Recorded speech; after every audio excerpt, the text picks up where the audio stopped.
spread out all across the country this afternoon, and looking forward to having this webinar on helping migrant entrepreneurs access capital, start growth, and grow their businesses.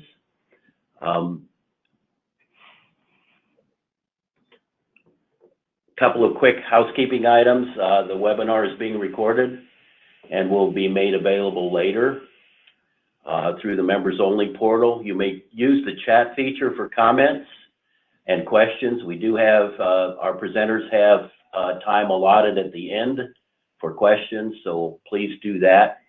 And if you have any issues, jot down those numbers and we'll see to help you.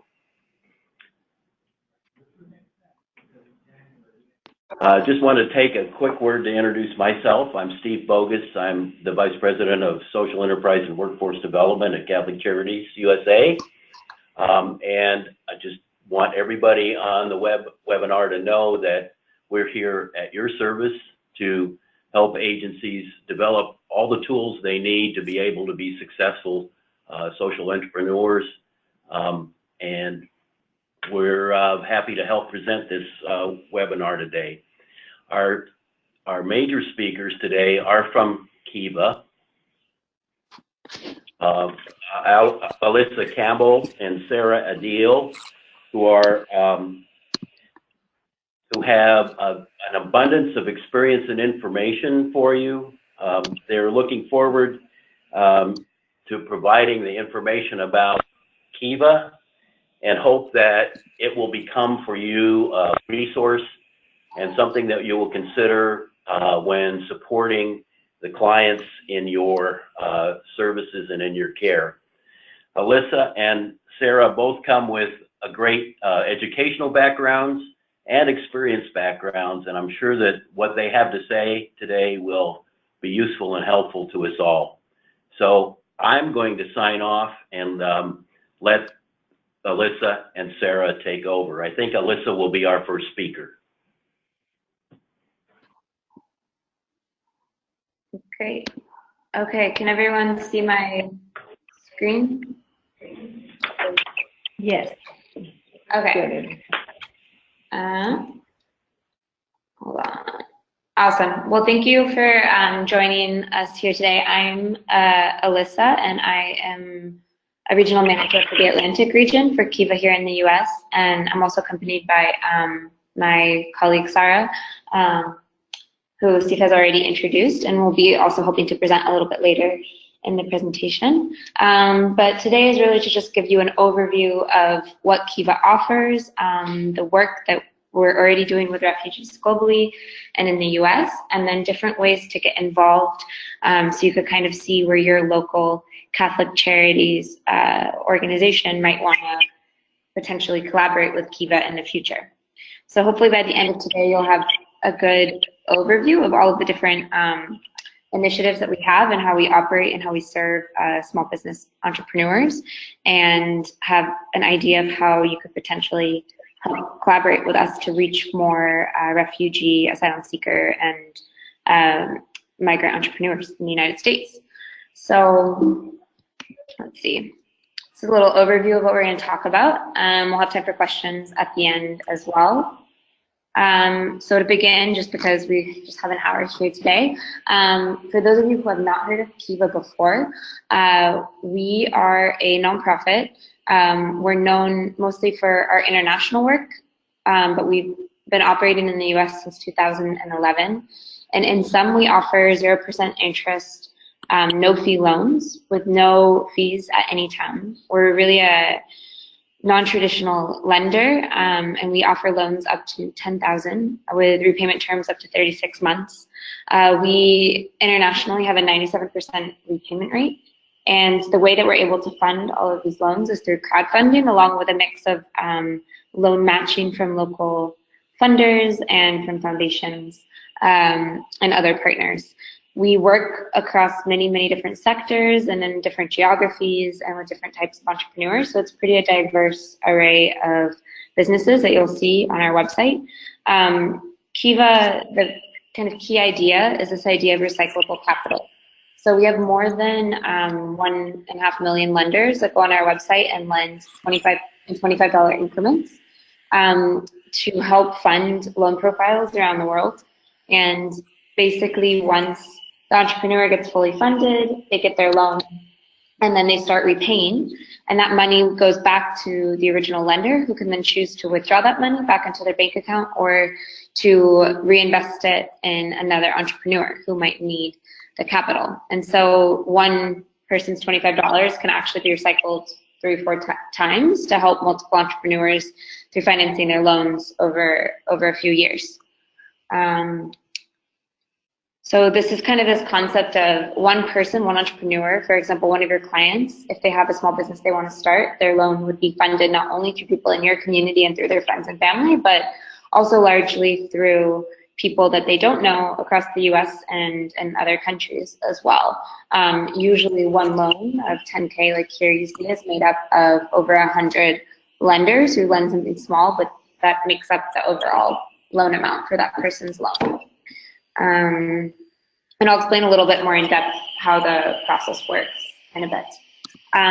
So you can see in stats here, we've been in 90 countries, reached over 2 million borrowers with over $1 billion lent as of last year. And in the US, we've lent in actually every single state, and we've lent more than 27 million.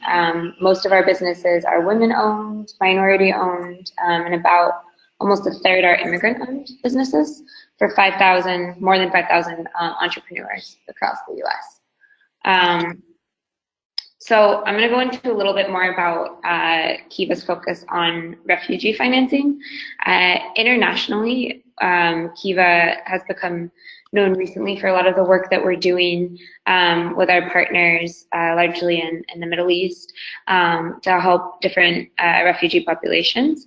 There's kind of a large stigma in certain places against lending to refugees, whose conflicts with humanitarian conflicts and the largest number of refugees worldwide since the end of World War II, conflicts are getting longer and longer with protracted situations, and there's longer term solutions that are needed to help refugees integrate and into their host communities.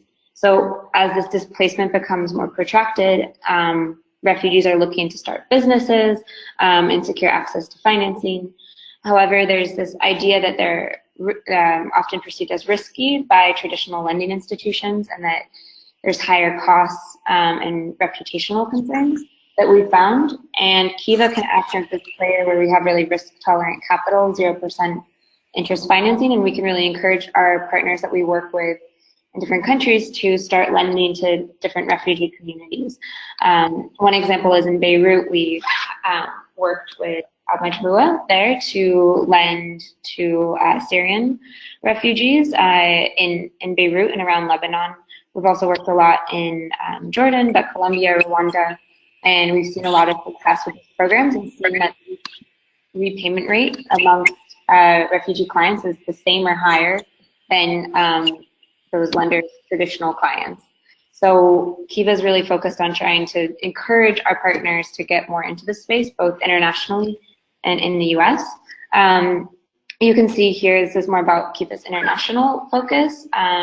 We have something called the World Refugee Fund, which has helped support more than $2 million of loans and loan matching, which I'll talk about in a little bit, on our platform. And you can see kind of the statistics here. We've worked in 6 countries so far through 11 field partners, and in Lebanon, Jordan, Colombia, Rwanda, Palestine, and South Sudan. And this is growing. Unfortunately, my colleague who's in charge of the international side of things couldn't be here today to give you guys more insight into that. But if you have any questions, he's more than happy to speak to you about it. But his focus is, like I said, on the international side. But I just brought that up to give you guys context for kind of Kiva's focus and move towards wanting to really help support refugees and asylum seekers around the world and try and get more involved in the US to the extent that we can help. So here's an example of a refugee entrepreneur we've had in New York. you can see a lot of our businesses are food businesses, retail. Sophia had a hot sauce that she got a Kiva loan for certification and hiring a part-time employee of $7,000. Here's another refugee loan that we had in Queens, who has an IT business. Andre worked with one of our local trustees and was able to get a loan for $10,000. We have another one here that's also in the food industry in San Francisco. Anya's originally from the Ukraine. They were able to use their loan of $5,000 to get food permits and start selling at the local farmers market. So you can see there's a lot of different ways that a loan up to $10K can help entrepreneurs get ahead. And we are really open to businesses, even if they're startup, pre-startup, as long as they're, they have a good idea in mind of what they need a loan for, and they have a business plan, which doesn't even have to be super in depth. We're happy to have them apply and help them get started on their business at Kiva. So I'm just going to talk to you a little bit about the application process.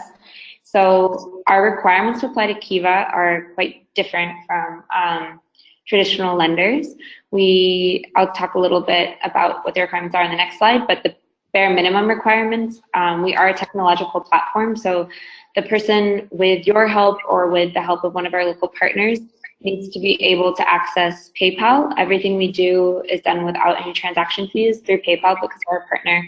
So they do need to have a debit or bank card which is connected to a PayPal account and an email address in order to be able to apply to Kiva and access the funding. The loan needs to be for a business purpose, so it can't be for like studies or for personal use. And the person can't have been in bankruptcy or foreclosure. And they need to be 18 years of age or older. So those are the basic requirements. In the application, we don't ask for, like traditional lenders, a minimum credit score to apply. In fact, you can apply if you don't have a credit score, which is really important, especially for this type of population who maybe just came to the US and they haven't established a credit history, and Kiva can be a way to help them kind of get on the first rung of the capital ladder. We don't ask for their social security number. We don't ask about their immigration status. We don't ask for tax statements or any collateral. So the fact that we don't ask for those things makes Kiva a lot more open in who we're able to serve than other traditional lenders. We do ask for a photo. They have a public profile while they're fundraising. We ask for descriptions about their business. We really highly encourage that people work with a trustee. Sarah will explain a little bit what that is. We also take into consideration like their business plan, their business registration, and their online presence. So there's a lot of different factors we look at besides just a credit history. And we don't do a hard pull on their credit, just a soft pull, so it doesn't damage their credit report if they do have a credit score. And then after they do their application, which takes about an hour, depending on the business and language barriers, etc. It can take anywhere from 30 minutes to a few hours. It really just depends on the applicant. After that, it takes about 1 to 3 weeks for us to get back to them with the fact that their application has been approved, and then for the amount that they've been approved for. And then we post them on our website, and we have something called a private fundraising period, which I'll cover a little bit more in depth. And then they go into public on our website, and they have up to 30 days to get fully funded, and then the repayments begin. So you can see here for what we call the private fundraising stage, which is really important because it shows to us that people in that borrower's community believe in their business idea. So what this means is basically for refugee and immigrant clients, here you can see on the photo it says up to 20 lenders. It's actually between 2 and 10 for this specific loan product, which we've created to help serve these communities. Basically, that entrepreneur, if they came to Kiva, they would have to, for example, for a $5,000 loan, get 10 people in their community to lend a minimum of $25 to their loan amount, which those people will be repaid. But basically, this is kind of allowing Kiva to see that other people in their community vouch for that entrepreneur's character and they have confidence in their business idea. And so they have 15 days to get that number of people. The number of people changes depending on the loan size. So for example, 2,000, it would be 4 people. We tried to make the numbers more accessible, knowing that sometimes in those people's broader communities, not everyone has access to a debit card or credit card or a tech platform. So the numbers are intentionally a little bit lower than they have been traditionally. And once they get those number of people in their network, they automatically become public on our website, at which point they have a 90% chance of fully funding.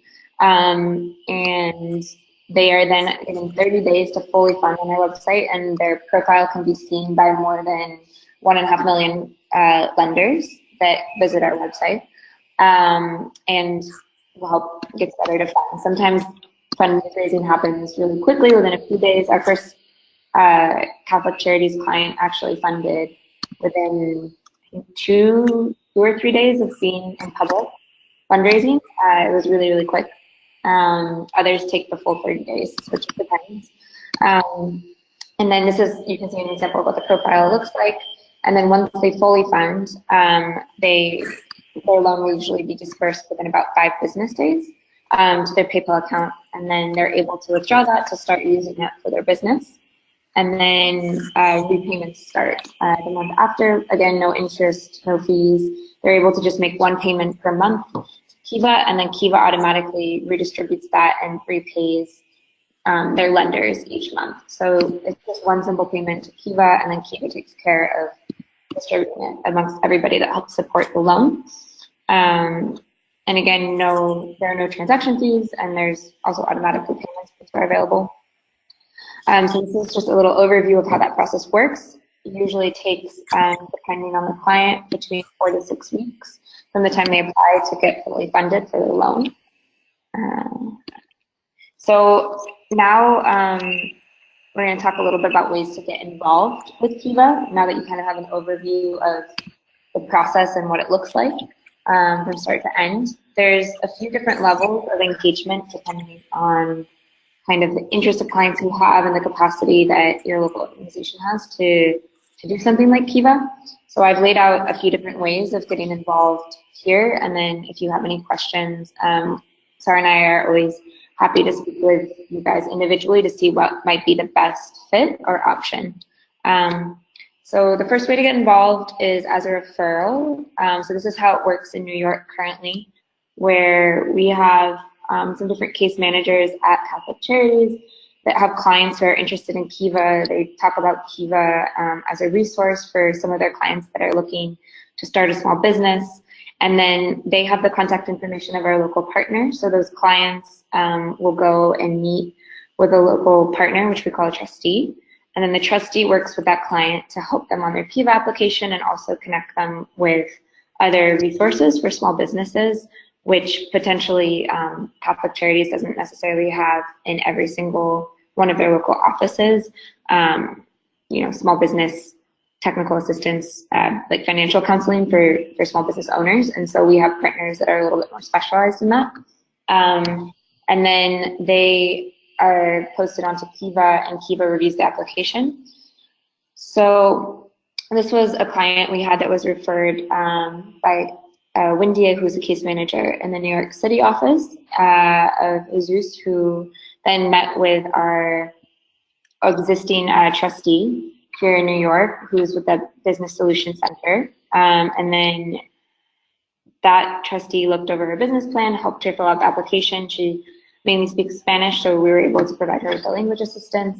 And then she went on to get funded at Kiva within a few days for a loan amount of $3,000 for her tamales business. So here's an example of kind of how that type of relationship would work using Kiva's existing resources. And then Jesus was also helped by a local funder. So in New York, we have an amazing partnership with the City of New York called WNIC, which stands for Women Entrepreneurs of New York. And they fund 10% of the loan amount for all for-profit female businesses in New York that are on our platform.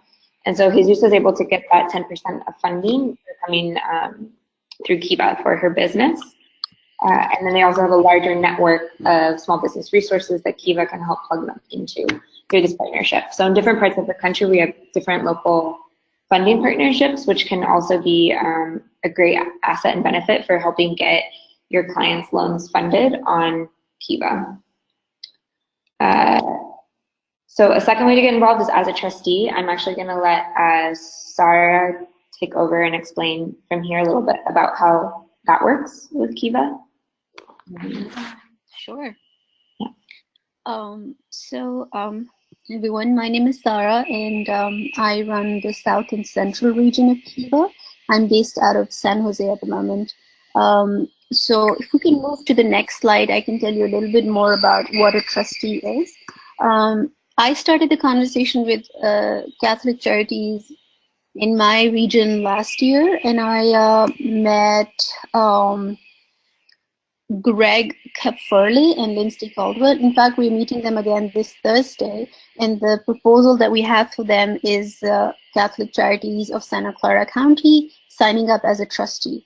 So what is a Kiva trustee? A Kiva trustee is usually an individual and an organization who signs up as a trustee on the Kiva platform. And what it does is they can endorse any borrowers that are coming through their reference.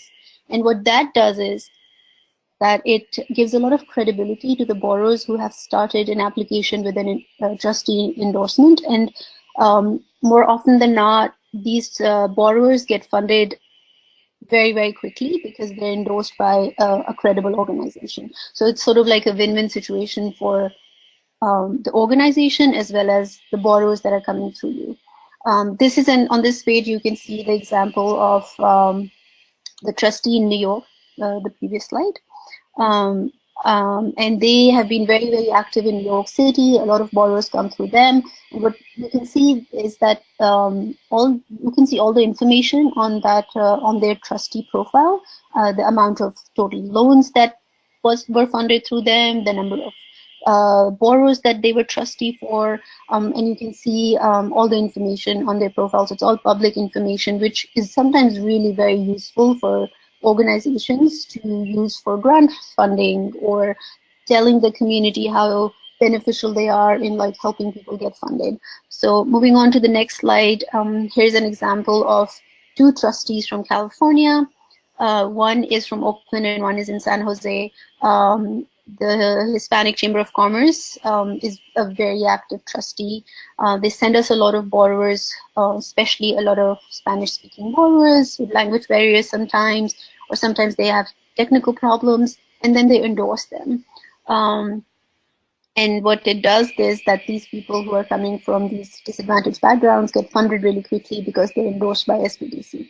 Similarly, Mayor Libby Schaaf in Oakland has been one of our champions in endorsing a lot of small businesses in Oakland, and you can see all that information on her trustee page. So it can be individuals, it can be organizations, so the options are always there. It's a very simple process to become a trustee, and we're really hoping that the Catholic Charities in the Bay Area will become a trustee, so we can start a program with them, because there's like lots of flood affectees in San Jose, lots of people from various backgrounds who come to Catholic Charities, and then the chances of them getting funded and getting the support are multiplied.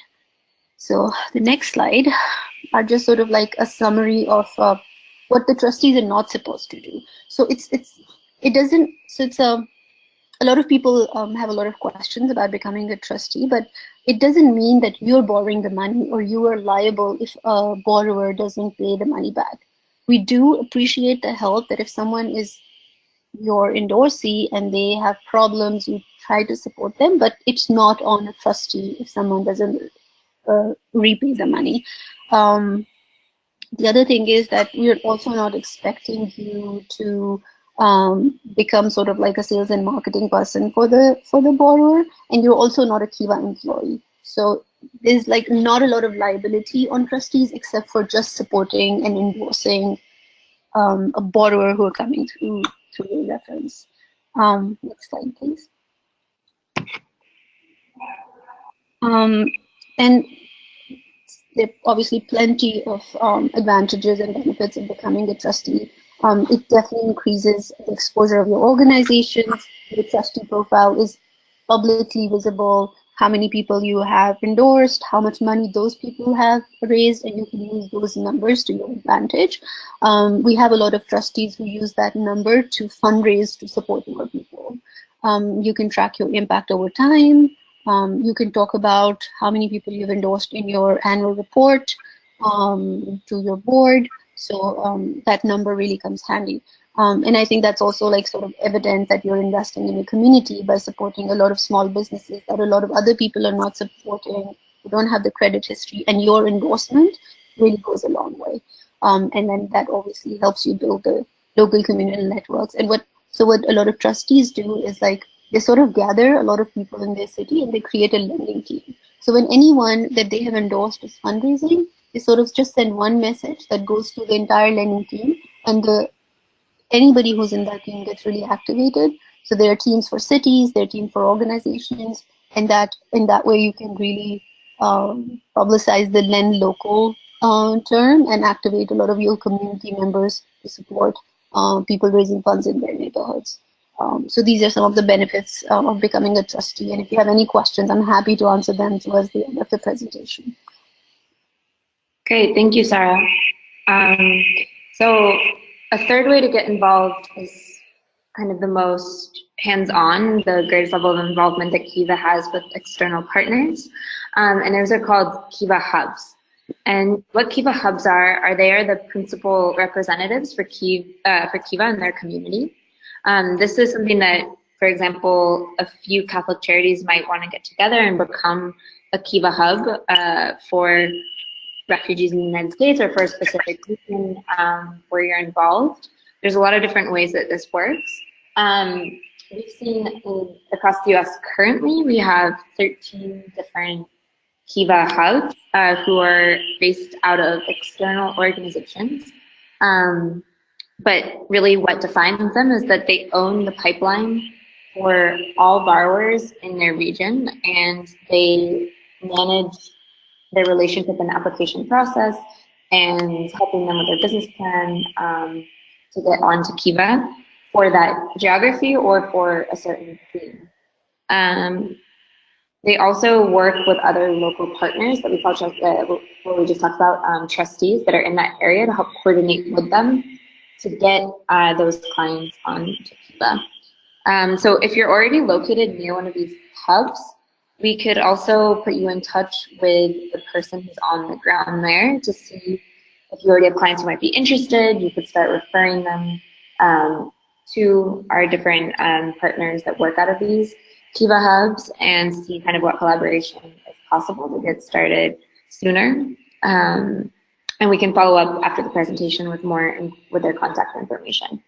So you can see we're in Puerto Rico, New York, Philadelphia, New Orleans, Chicago, all over, and we're expanding into more hubs over the upcoming next 2 years.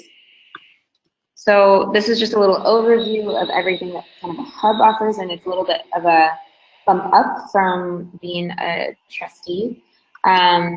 Each hub has a person that is dedicated to working on Kiva, called a Capital Access Manager, that spends about 20 to 40 hours per week, depending on the size of the market, to support small businesses in their community, all the way from starting their application to getting forward funded and payment, and also helps connect those entrepreneurs to other small business resources in their community.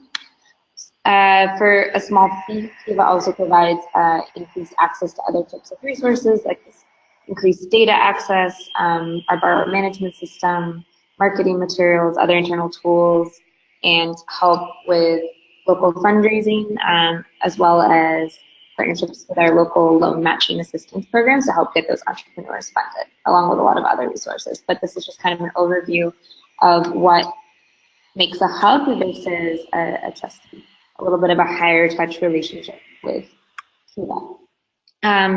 So that is pretty much everything in terms of different ways to get involved, and it's a lot of information, but these slides will be sent around after, and We're really happy to have kind of individual conversations with your local organization to see what might be the best option for you as well after this presentation. Here are just some really quickly frequently asked questions by borrowers. For example, a lot of clients think that it's like a grant.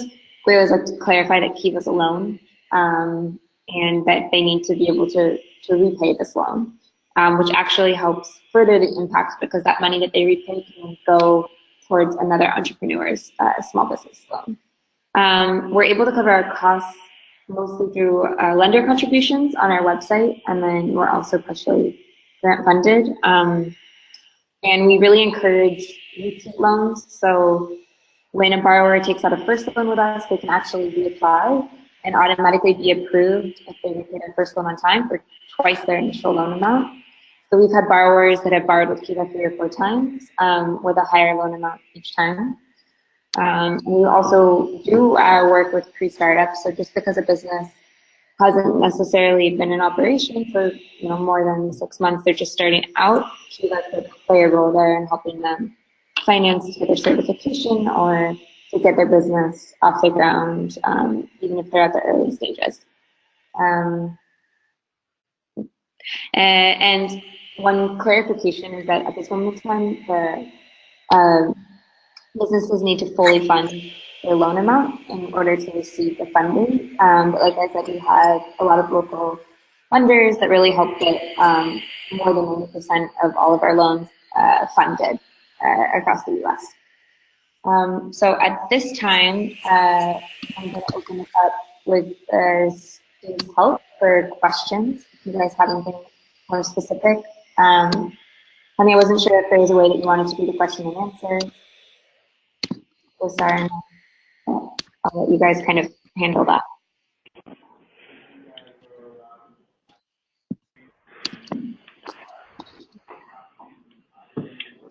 So we're just reminding folks that we want to take questions through the chat. Are there any questions coming in?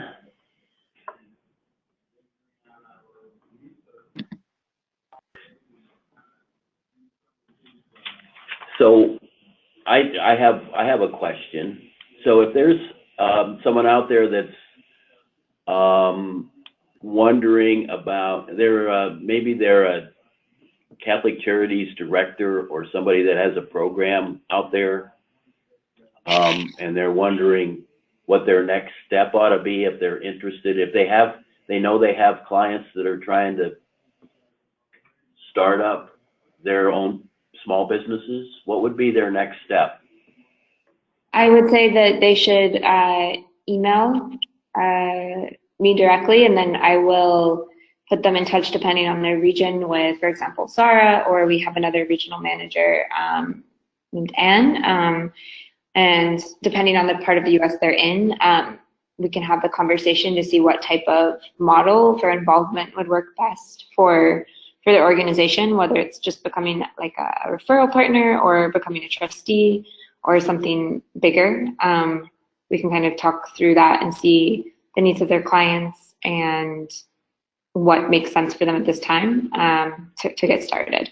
So my email is right there, and I would love to hear from anybody that is interested after this webinar. So that would be great. So what if you're not anywhere near one of those tabs that you showed on your map, and right. You're, say, in the middle of Colorado or someplace like that, or even in Arizona? Right. So these are just central hubs where it's actually a Kiva staff on the ground, but these are people that are, for example, the lead in that market. So they would be covering kind of that immediate area. But Sarah and I and 2 of our other coworkers we're regional managers. So we can help put you guys in touch with trustees that we have there on the ground. Again, trustees are not Kiva hubs. They're local partners that endorse and refer borrowers on our platform. but they don't have somebody that's dedicated to working solely on Kiva. So this map just shows where people are dedicated. We have one person whose whole job it is to work on Kiva in that market. But we have local organizations that are nonprofits, community development organizations, other organizations similar to Catholic Charities, for example, who are trustees that you could work with. Or the option is, if you don't have a trustee where you are, you could always become kind of one of Kiva's first trustees in that area to activate and be able to refer and endorse clients that you're working with on Kiva, which again is a little different than being a hub because it's not the same level of time commitment. If you already have clients and you would like to see them on Kiva, and you want to be your own trustee, it's a pretty easy process to sign up. The application takes just a few minutes, and we just look it over and kind of talk with you about in a phone call about your clients and give you some resources about how to work with Kiva. But I would definitely encourage you to reach out even if you're not located near one of these hubs, because we manage across the whole United States, so we can find an option that works for you guys to get involved, even if you're not close to one of these staff members on the ground. Okay, Alyssa, that's great. We now all of a sudden have gotten a wave of questions, so I'm going to take them one at a time, okay? I have three. First off is from Jeff in St. Petersburg, Florida, and he says, we have been doing micro enterprise lending for several years in St. Petersburg. How do I connect with Kiva? Do I go through Alyssa? Yes, your answer is yes. You would email me directly, and I would want to learn a little bit more about what you guys are doing and how Kiva can best fill in the gaps and help serve some of the entrepreneurs that you're working with. But yeah, you would just email me directly, and I can walk you through the process. I cover Florida; it's part of my region, so I don't have the regional map up here, but if you just email me, you're either going to be fall into my region, so I can help orient you on how to get involved with Kiva, or I will put you in touch with the person who's in charge of that region. Okay, thank you. So Lauren Welch is asking, how do we find out who the trustees are in our area and the contact information? But I don't know what her area is. So how would somebody find out who trustees are? So if you go to kiva.org/trustees, you can see that there's a list. So I can send you that here. Hold on one second.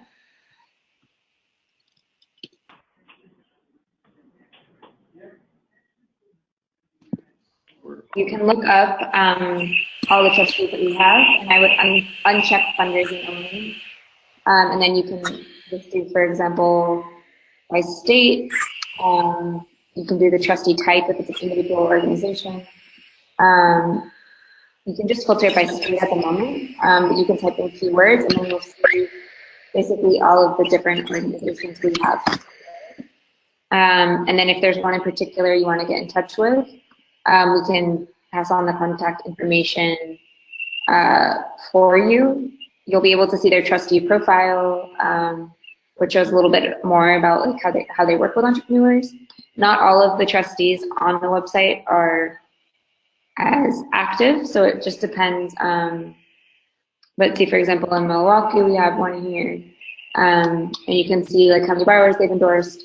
If you want to also reach out to us, we can suggest some trustees for you to get in touch with based on our knowledge of the region.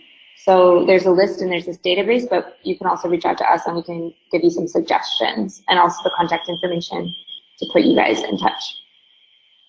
Hopefully that answers your question. Okay, so if there's still any further follow-up that any of you need, there's still time to put in one more question, or at least one more. But I do have one more for you from Annie Scheid. She asks, are there resources to help clients develop their business plans? So Kiva works a lot with our hubs and our trustees who can provide that additional technical assistance. So, for example, Kiva, because we're really, you could view us as more of like a plug-in to different local communities around the US to help them launch a micro-lending program to help different entrepreneurs access this 0% interest capital for their businesses. We don't have that presence necessarily all over the US, but where we have a hub, we're able to connect your entrepreneurs with those types of resources with somebody that can help them in person with their business plan. For example, in New York, I'll go back to our slide there, but Stephanie, who works at the Lower Manhattan Small Business Solutions Center, she works with different entrepreneurs, some from Catholic Charities, to talk to them about Kiva, give them help on their business plan, help them do financial projections, and connect them with a lot of other free resources for starting their small business. Yes, and to Alyssa's point, we do the same in California here. We call it the Circle of Resources, like Centro, Renaissance, and New America. All these organizations, including SBDC, provide them the services that they need. We also have free legal clinics for people who need legal help, marketing places. So it's just like based on their need, we connect them with a Kiva partner.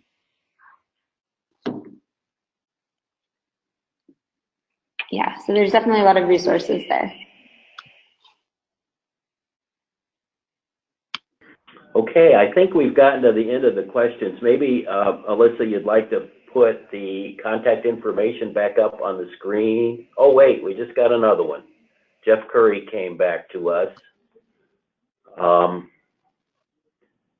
So his question is how can we start doing the $25 minimum crowdfunding in various counties? Just establish a PayPal account?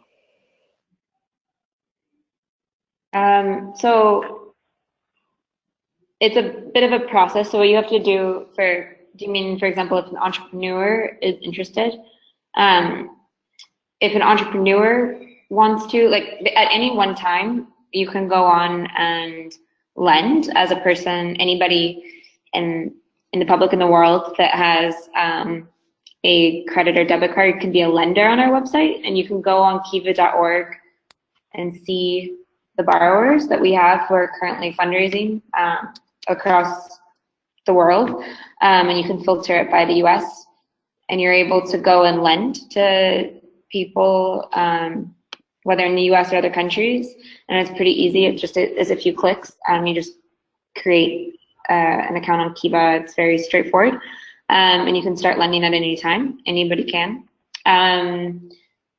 But for an entrepreneur to get on Kiva, they would go to kiva.org/borrow and start doing their application, and they would need to enter in their PayPal email address, and they would need to have obviously an email address, and submit their application.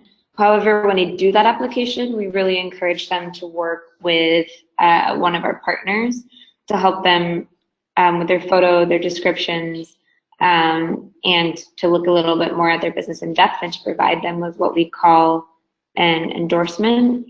So, for example, trying to think of if we have one.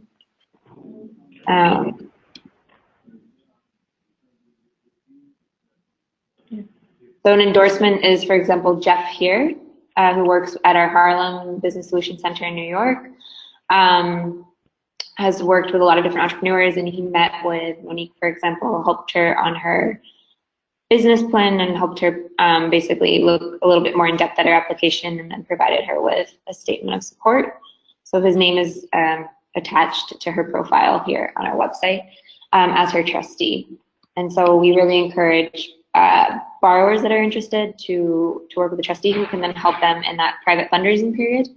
And when a borrower is in a private fundraising period, basically Kiva sends them a link, which only they can see and only they can share, and choose who they share that with. And when they send it to their friends and family, then their friends and family can just go onto their private fundraising page and lend to them $25. They do need a PayPal account to do that. Well, they don't need a PayPal account to lend, but they need a credit or debit card and an email address in order to lend during that private fundraising period. And it looks very similar to how this looks in public fundraising, except for it just has the number of people that they need to obtain.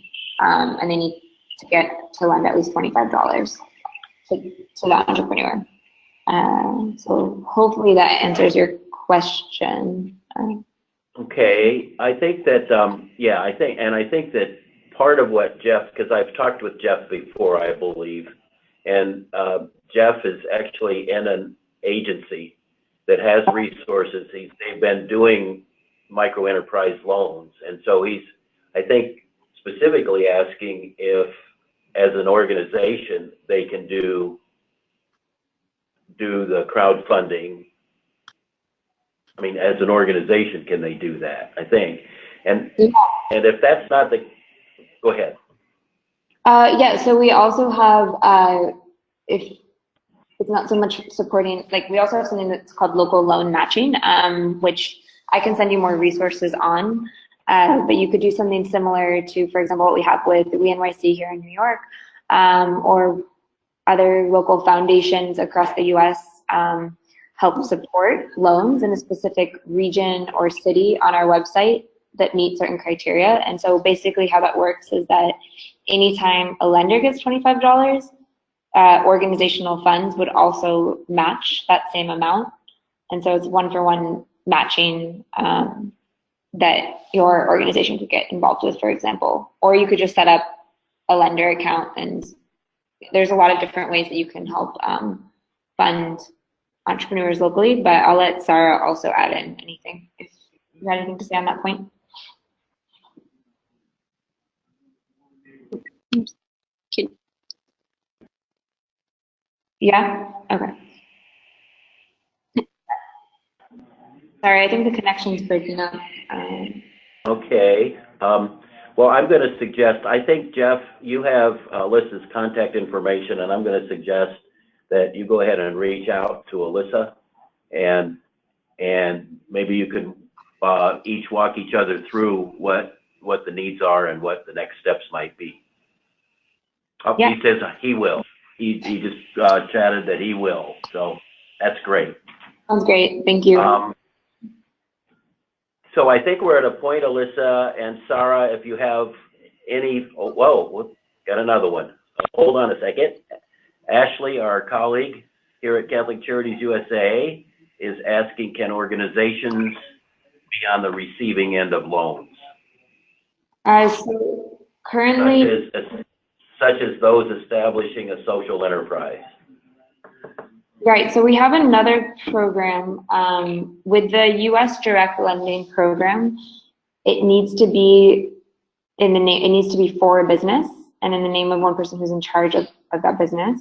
The loan is to the business, but for larger loan sizes, we have a separate program that does loans of a bit of a larger size, called Direct to Social Enterprise, and as a social enterprise, you're able to apply for that funding. But I would kind of need to see like more on a case-by-case basis. The requirements for that are a little bit more intensive. It's a different program, but I can provide more information on that if that's the best fit. I have there's an intake form that you could fill out to see if it makes the most sense for you to do that program, or if Kiva US makes more sense. So yes, in short, we have some loans available for social enterprises, but the application process is a bit more intense and the requirements are more rigid.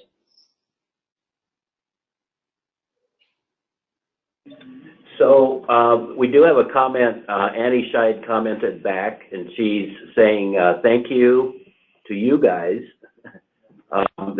Saying that her husband has been a Kiva donor for at least 15 years and has always been impressed with your organization and all that you do.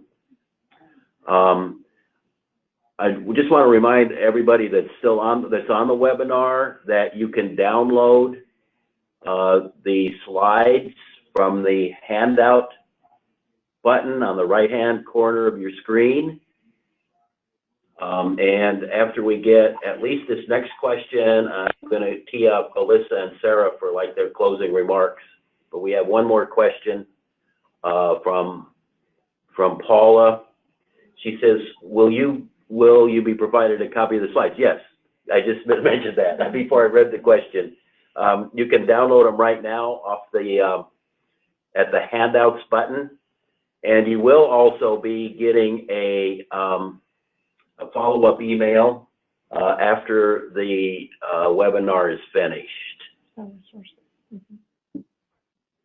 And I see you said thank you, Paula, so that's great. So Alyssa and Sarah, do you have any final remarks? We have a couple minutes left. Actually, we've got a few minutes left, so maybe while you're doing your final remarks, we'll get another question. Who knows? Sure. Well, thank you so much for those nice words about Kiva, and we are really excited to see kind of where we can go with Catholic Charities and help serve more refugee and immigrant entrepreneurs in the U.S. I think there's definitely a need, and Kiva is unique in the sense that we don't ask about credit score. We don't have a minimum that's required, and we don't require that they have an established credit history in the United States. And we don't ask about Social Security or immigration status. So I think that our model allows us to be more open to the needs of these types of populations and to these communities, and to help them start businesses and all the different communities in which you're working. So thanks for listening, and please feel free to send me an email at any time if you're interested or if you have any type of question, and just want to see how you can get involved. I'd love to answer your questions. So thank you. Yes, yeah, thank you so much. We really hope to find a really strong partnership. I'm just looking at the Catholic Charities logo, and it says working to reduce poverty in America, and we are trying to bring financial inclusion, and I think financial inclusion and poverty reduction go hand in hand, so it seems like a perfect fit, and we look forward to partnering with you soon. Well, thank you both, Alyssa and Sarah, and thank you to all of our webinar attendees. Look forward to being with you again with another important topic. And thank you very much. Awesome. Thank you. Thank you, guys.